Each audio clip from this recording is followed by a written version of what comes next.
तो स्वयं गणेश जी तत्काल प्रसन्न हो गए और लिखने के लिए बैठ गए।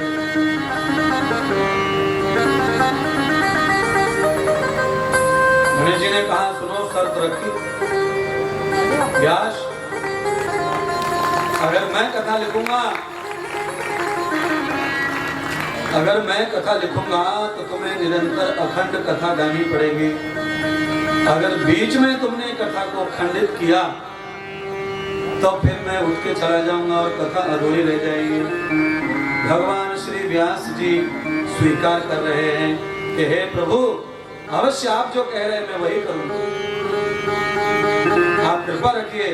भगवान वेद व्यास जी ने महाराज ये निश्चय कर लिया कि अब अखंड कथा कहनी है, जिससे कि अखंड भगवान की कथा रच जाए। गणेशाचार करते हुए मंगलाचार भगवान गणेश जी के लिए गाया व्यास जी ने। सर्वप्रथम गणेश जी को ही प्रणाम किया, अगर पूजक गणेश हैं। गणाधारम गणाध्यक्षम ये वे गणपति भव, गणानां त्वा गंगमामहे निधीनां च निधपति, प्रणाम का प्राणपति। भगवान गणेश को वंदन किया, मंत्र बोलकर प्रसन्न किया, हे प्रभु आपको प्रणाम है। जलार्चन किया, भगवान श्री नारायण को प्रसन्न किया। सच्चिदानंद रूपाय विश्वोत्पत्त्यादि हेतवे तापत्रय विनाशाय श्री कृष्णाय वयं नमः। भगवान स्वयं कृष्ण जी को प्रणाम किया और श्रीमद् भागवत कथा वाचने लग गए और श्रीमान गणेश जी कथा रचना करने लग गए, लिखने लग गए। कहते हैं भगवान गणेश जी ने कथा लिखी और भगवान व्यास ने कथा वाची। व्यास जी का 3 दिन में ही मुंह थक गया, सूख गया, प्यास लग रही है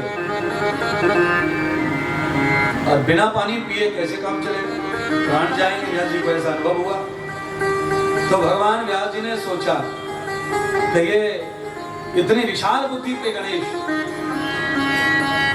कैसे मैं कथा गाऊं, तो मेरा होठ सूख गए, जीवा सूख गई, बोला जा नहीं रहा है, तो क्या करें। तो ऐसे ही व्यास जी ने चतुराई से, विद्वान तो विद्वान ही होते हैं, अपनी चतुरता से, वाचालता से भगवान व्यास ने एक अशुद्ध श्लोक बोल दिया जो भगवान के चित्र को मैच ही नहीं हो रहा।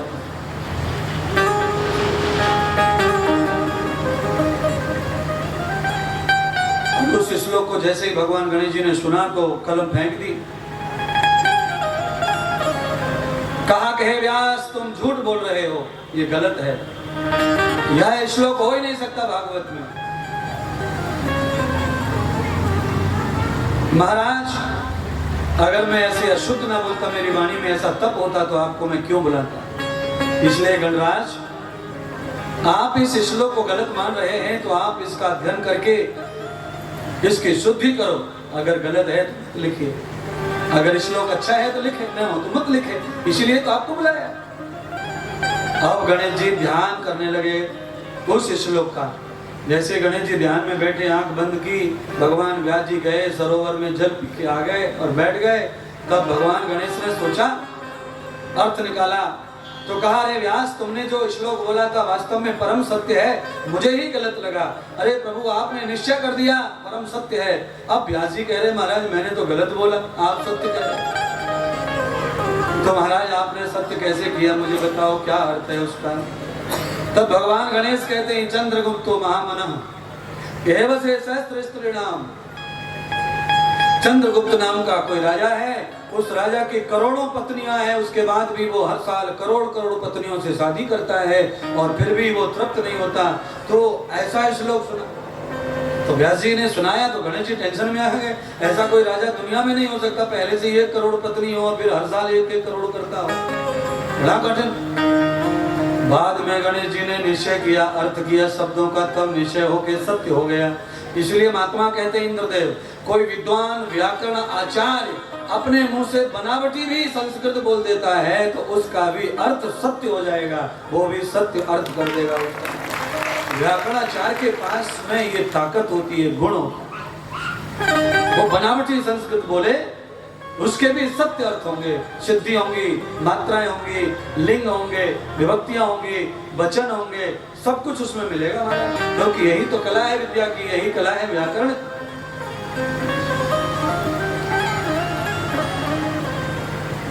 व्यास जी ने पूछा महाराज अब आप अच्छा बता रहे हो तो बताओ वो राजा कौन है। मैंने तो ऐसे ही पानी पीना था इसलिए मैंने ऐसे फेंक दी पुड़िया और आपने उसको भी सत्य कर दिया।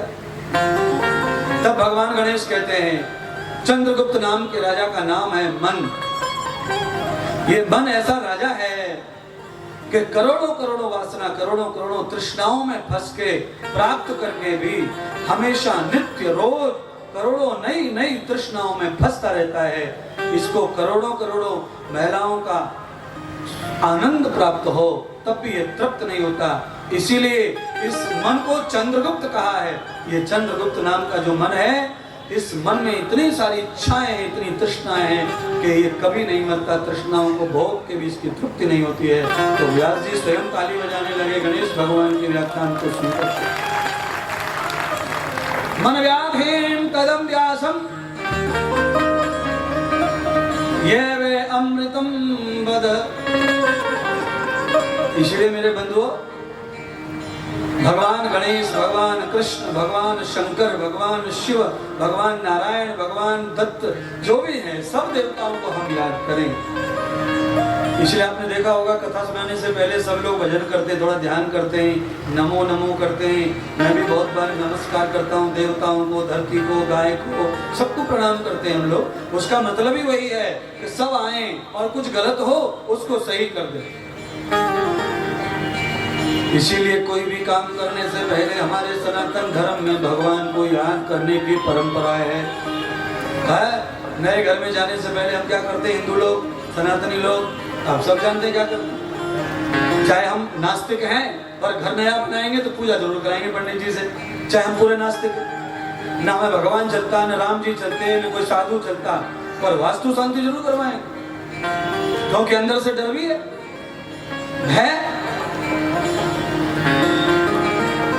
भय क्या नास्तिक आदमी को भी भय रहता है, मरे हुए दादा दादी का ही ध्यान रखना। भगवान को नहीं मानने वाला भी भूत प्रेत मानता है, बोला। और भगवान कहते हैं अरे मूर्खो, मुझे जो मानता है उसे भूत प्रेतों से कोई डरने की जरूरत नहीं है। भगवान स्वयं कह रहे। अच्छा, भगवान की बात ना समझ में आए तो हनुमान चालीसा पढ़ लो। हनुमान कहते हैं मैं तो भगवान भी नहीं हूँ, मैं तो राम जी का दास हूँ, दास। अरे मुझे भी तुम याद कर लोगे तो भूत प्रेत तेरे निकट आने वाला नहीं है। बोलो, भगवान की तो बात ही बड़ी है। भगवान का भजन करने वाले, भगवान की कथा सुनाने वाले को भी हम भज लें तो भी हमें रोग धोग आरी बीमारी भूत प्रेत चुड़ैल नहीं आएंगे।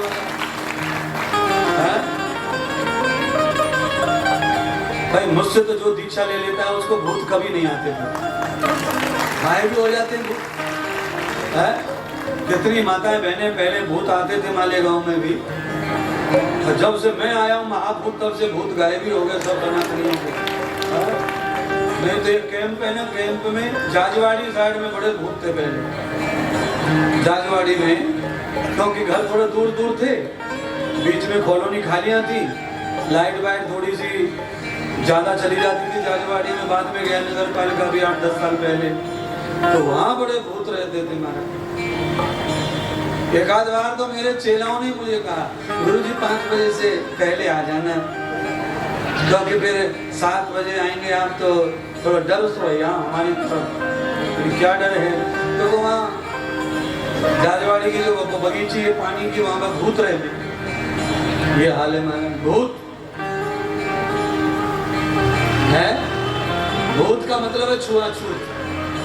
आदमी छूत अछूत में पड़ जाता है, वही भूत में पड़ जाता है, फिर उसका भविष्य कभी बनता कभी नहीं बनता है, बड़ा नुकसान होता है। इसलिए आज संकल्प लो सनातन संस्कृति का, ये संकल्प लो कि भूत कभी भी मरता नहीं है, भूत कभी भी जिंदे में घुसता नहीं है। अरे भूत के लिए नया शरीर भगवान को बनाना पड़ता है, तुम्हारा शरीर पुराना है उसमें भूत नहीं आएगा। है नया शरीर होना उसको। भूत को गीता पढ़ो, गीता कहती है जो खीर पसंद करे, रबड़ी पसंद करे, पानी पूरी, समोसा, लाल साड़ी, पीली साड़ी दुकान पे जाके खरीद के लाए, उसे भूत कहते हैं।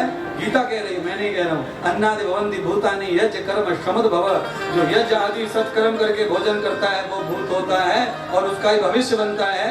और जिसका भूत है ही नहीं तो वर्तमान क्या और भविष्य क्या भाड़।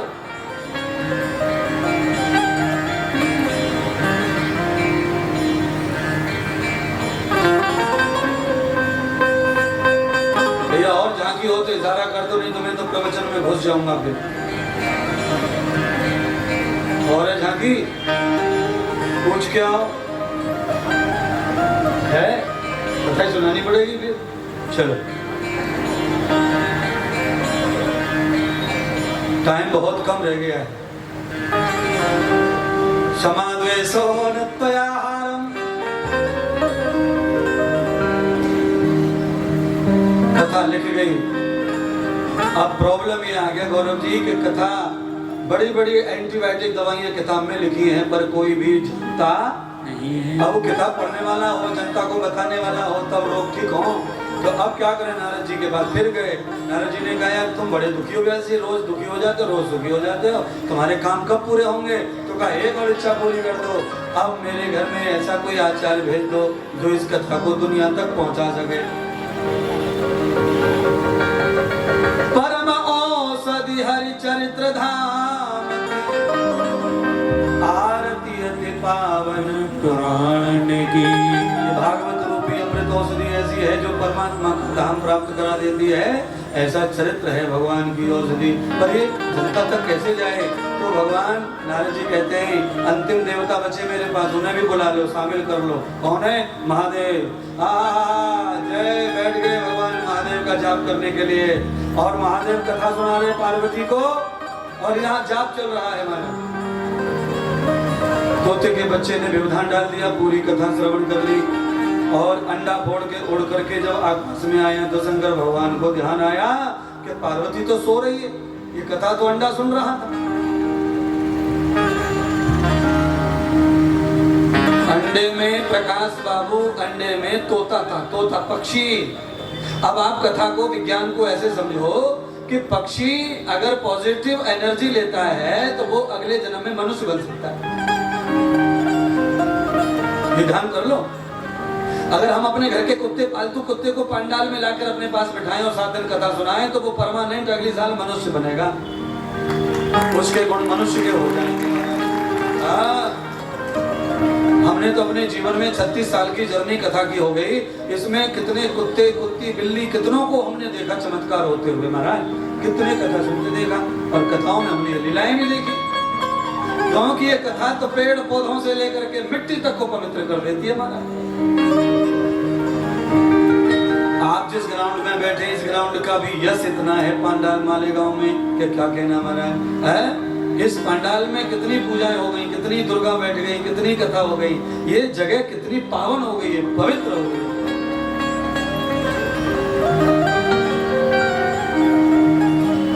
भगवान शंकर तोते के पीछे पीछे वहां पहुंच गए जहां व्यास जी ध्यान कर रहे थे। उनकी पत्नी हरणी माता बैठ करके ध्यान को देख रही थी, अपने पति का इंतजार कर रही थी। अब आंख खोलेंगे, अब आंख खोलेंगे, अब आंख खोलेंगे, नहीं खोला। उनको भी आलस्य आ गया, बेचारी को जमाई आ गई। जैसे ही जमाई ली, मुंह खोल के चुटकी बजा के तोता फुट घुस गया मुख में। अब भगवान शंकर कह रहे जल्दी बाहर निकालो नहीं तो मैं तुम्हें भी मार डालूंगा। हरणी कहती है प्रभु आप मार दो, जिंदा कर दो, मेरे पेट में तो कुछ है ही नहीं। अरे मेरे पति को 100 साल हो गए ब्रह्मचारी रहते रहते, मैं तो माई नहीं बनी अभी तक, तो फिर आपका दुश्मन हो, आपका कोई हो, मेरे पेट में कहां से आया? हरणी को पता ही नहीं चला। और सच में किसी औरत को पता नहीं चलता, वो कम मां बन जाती है। यही तो खेल है भगवान का। ओम नमः शिवाय, ओम नमः शिवाय, ओम नमः शिवाय, ओम नमः शिवाय। व्यास जी का भजन, व्यास जी के भजन से आकर्षित होकर भगवान शंकर व्यास जी की तरफ चले गए और हरणी को और तोते को छोड़ दिया। जाकर मिले, कहो व्यास क्या चाहिए? पानी में बैठकर इतना मंत्र जाप कर रहे हो, मेरा नाम स्मरण कर रहे हो, मैं प्रसन्न हूँ, बताओ। देखकर भोलेनाथ को कहा प्रभु आप मेरे घर आचार्य बन के पधार जाओ। मुझे अब पुत्र की इच्छा है, मेरी तृष्णा हो गई पुत्र की, आप कृपा करो। भाई तुम्हें पुत्र के रूप में क्यों चाहिए मैं? तो कहा प्रभु भगवान श्री हरि की कथा करने। मैंने कथा गणेश जी से लिखवाई है और मैं भगवान की कथा मृत्यु लोक में, पाप लोक में पितरों के कल्याण के लिए, पापी के उद्धार के लिए जन जन तक पहुंचाना चाहता हूं। और आप जैसा दिव्य त्यागी कोई आएगा तभी ये कथा जन जन तक पहुंचे। भगवान शंकर ने निश्चय किया कि ये तो बहुत बढ़िया मौका मिला मुझे संसार में आने का। कथा को जरा समझिए बंधुओं बहनों, भगवान शंकर संसार में आने को भाग्य मान रहे हैं क्योंकि वो कथा सुनाने आ रहे हैं। और जो लोग संसार भोगने आए हैं वो अपना दुर्भाग्य मानो संसार में आना। जो हरि कीर्तन गाने, हरि गीत गाने तो भाग्य समझे। शंकर भगवान ने कहा कि मैं ही ये मौका नहीं छोड़ूंगा, मैं किसी और देवता को क्यों भेजूं? जब मुझे कथा सुनानी है, घर में पार्वती कथा सुनती नहीं, सोती सो जाती है, तो फिर मैं क्या करूंगा वहाँ कैलाश में कथा गा गा के? मेरा उद्धार कैसे होगा? तो जहाँ ज्यादा दुनिया कथा सुने वहाँ कथा गानी चाहिए। तो शंकर भगवान ने निश्चय कर लिया और श्री सुखदेव जी के रूप में शंकर भगवान ने आने का निश्चय किया। तब उन्हें तोते की जरूरत पड़ी। तोते से कहा भैया माफ कर, मैंने तुझे सताया पर तूने कथा सुन के भाग्य कमाया, अब मुझे तेरी जरूरत है। तोता बाहर आया, भगवान शंकर ने उसका उद्धार कर दिया पक्षी के शरीर से और उसी आत्मा में भगवान विराजमान हो गए और सुखदेव जी के रूप में प्रकट हो गए। बोलिए सुखदेव भगवान की जय हो। सुखदेव जी जन्म लेते ही चले गए जंगल में तप करने। ब्राह्मण पटाखे लाए, व्यास जी ने कथा सिखाई, विवाह हुआ। सुखदेव जी का 5 बच्चों ने जन्म लिया, 1 बेटी 4 पुत्र पैदा हुए। अंत में सुखदेव जी ने वैराग ले लिया, संन्यास ले लिया, अपने बच्चों को बड़ा कर दिया और गंगा के तट पे चले गए और श्रीमद् भागवत की कथा का ध्यान कर रहे हैं और जाप कर रहे हैं। अब श्री सुख जी ने कहा कि श्री सुखदेव जी ने प्रथम कथा राजा को सुनाई। वो कौन राजा है? तो कहा वो हस्तिनापुर नरेश, अर्जुन के पुत्र अभिमन्यु, अभिमन्यु के पुत्र परीक्षित है। 5 पांडवों द्रौपदी सहित महाभारत के बाद राजा बन गए। और जब उत्तरा के गर्भ से जन्म हुआ परीक्षित का, तब अश्वत्थामा ने प्रहार किया था ब्रह्मास्त्र का बच्चे को मारने के लिए गर्भ में उत्तरा के। तो भगवान श्री कृष्ण को याद किया और उत्तरा के गर्भ में आकर भगवान ने रक्षा की। इसीलिए जिन माता बहनों के गर्भपात हो जाते हैं, 2-2, 3-3, 4-4 महीने के बच्चे गिर जाते हैं, उन महिलाओं को चाहिए कि जिस दिन वो माँ बने उसी दिन से भगवान श्री कृष्ण के चरणों में चली जाएं और सारे संसार को भूल करके भगवान का ध्यान करें, भजन करें, कीर्तन करें। फिर वो चक्र सुदर्शनधारी तुम्हारे बच्चे को गिरने नहीं देगा, मरने नहीं देगा। जो दे रहा है जीवन वही बचा करके 100 साल की आयु दे करके लीला करने संसार में भेजेगा। मैं डॉक्टरों से कोई नापसंद नहीं हूं, पर लोग ज्यादा डॉक्टरों के पास जाते हैं बच्चा गिर जाए, बच्चा खराब हो जाए। तो हाँ साइंस भी है उसमें लागू, और भगवान के साथ जुड़ो फिर देखते हैं सारी दुनिया, सारे विज्ञान, सारे साइंस फेल हो जाते हैं तो भगवान काम आते हैं, ऐसा डॉक्टर भी जानते हैं। और डॉक्टर रोज कहते हैं मरीजों से हमारा काम कर दिया भैया भगवान। आज राजा परीक्षित को राज दे दिया, 5 पांडव वन चले गए और राजा को कलयुग में आने का, कलयुग आ रहा है उपदेश दे गए। राजा को राज्य प्राप्त हो गया। कलयुग के साथ में राजा परीक्षित का युद्ध हुआ, परीक्षित पराजित हुआ, पर राजा की बुद्धि में प्रवेश हो। तो राजा ने उससे प्राण दान दे दिया था। रहने के लिए जगह बताई, 4 जगह बताई थी पहले, आप सब जानते हैं, कथा सुनी है। शरीर बेचने वाली औरत, जाओ कलयुग तुम उसमें चले जाओ। गलत ढंग से कमाया हुआ पैसा और उससे खरीदा हुआ सोना, उसमें भी कलयुग है। यह ब्रह्मो और दारू में, शराब में कलयुग है। और हिंसा, 4 जगह बताई कलयुग के रहने की। और आप जान रहे हैं ये 4 दोष जिसमें भी है उसका नाश होता है हमेशा, उसका भला कभी नहीं हो सकता। शरीर बेचने वाली महिला के साथ जो व्यक्ति जुड़ा है उसका नाश होगा होगा होगा। दारू के साथ जुड़ गया उसका नाश होता है।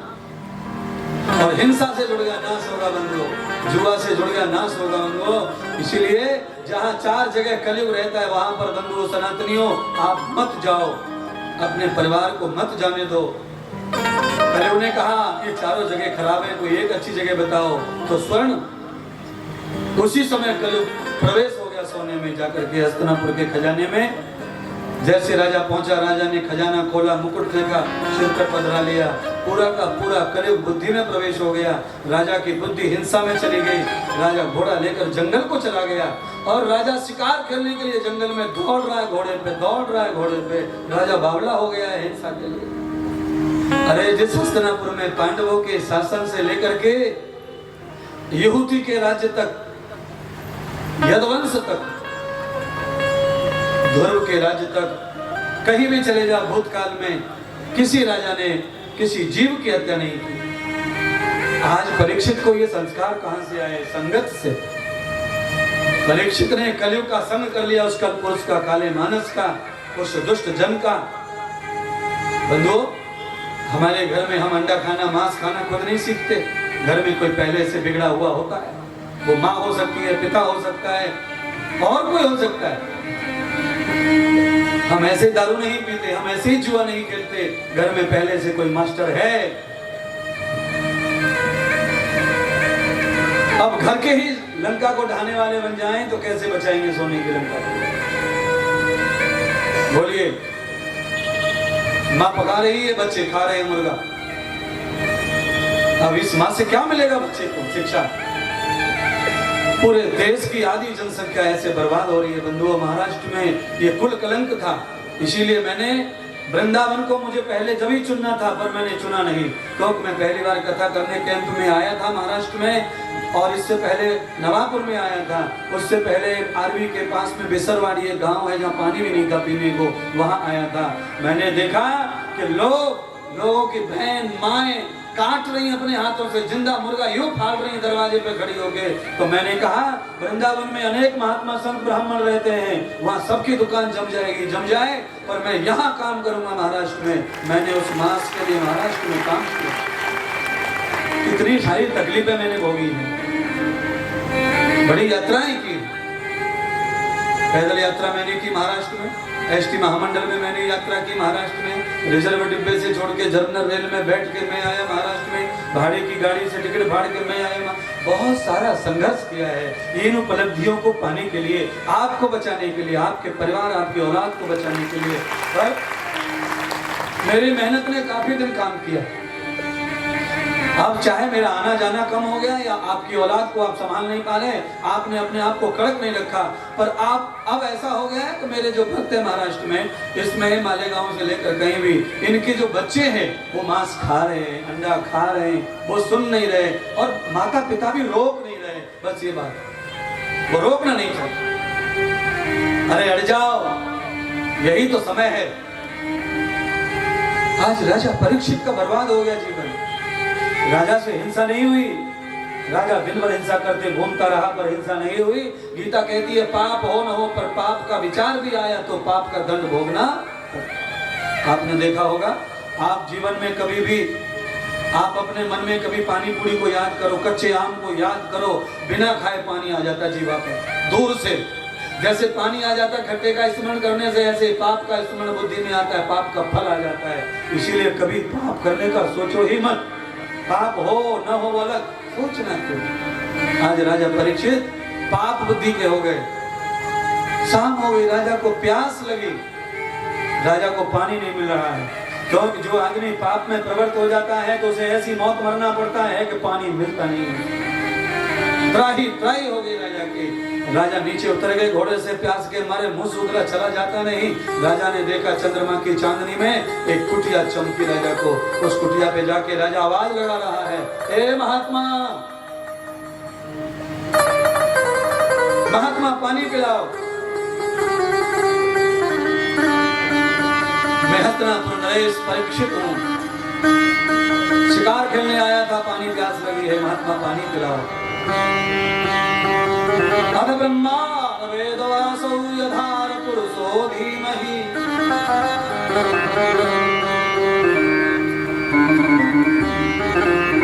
उस कुटिया में महाराज ऐसे महात्मा बैठे थे जिन्हें 1000 वर्ष हो चुके थे।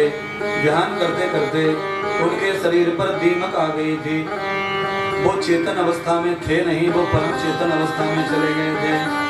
वो किसी की आवाज को, किसी के रूप को नहीं देख रहे थे, क्योंकि वो अंतर्मुखी हो गए थे। राजा को लगा कि महात्मा तो तेज से भरा हुआ, महात्मा जागा हुआ चेतन है, पर ये महात्मा मुझे पानी नहीं पिला रहा है, राजा को पानी नहीं पिला रहा है मेरे राज्य में लेके। राजा को क्रोध आ गया, क्योंकि कलियुग क्रोध में था, हिंसा में राजा। जिन जिन चीजों में कलियुग रहा उन चीजों में राजा प्रवृत्त होता चला गया। बंधु अब ध्यान करना, आप संगति करेंगे ऐसे दुर्जन की, आपको वैसा ही फल आएगा, ऐसे सुख आएगी, ऐसा जीवन हो जाएगा। राजा परीक्षित की ऐसी बुद्धि हो गई कलियुग के प्रभाव से, उस दुष्ट की संगति से, कि राजा ने संत का अपमान करने का निश्चय कर लिया, पाप करने का निश्चय कर लिया। संत के साथ में वो गद्दारी कर दी राजा परीक्षित ने। देखा कि ये राजा सम्मान का पात्र, माफ करना, ये साधु सम्मान का पात्र नहीं।